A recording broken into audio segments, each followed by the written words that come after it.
Hello friends, welcome to our YouTube channel. In this video, I'm going to tell you about how to fix YouTube video not playing in your Poco C61 smartphone.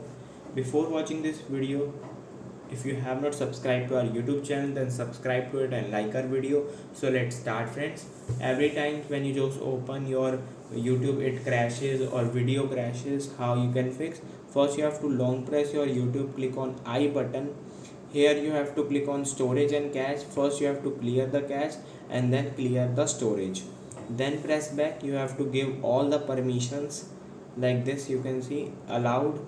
You have to give your microphone allowance, and you can give also notification and camera also, and you can just restart your phone and it will be fine. I hope you like this video. If you like this video, then subscribe to our YouTube channel for more helpful tips and tricks videos. See you next time.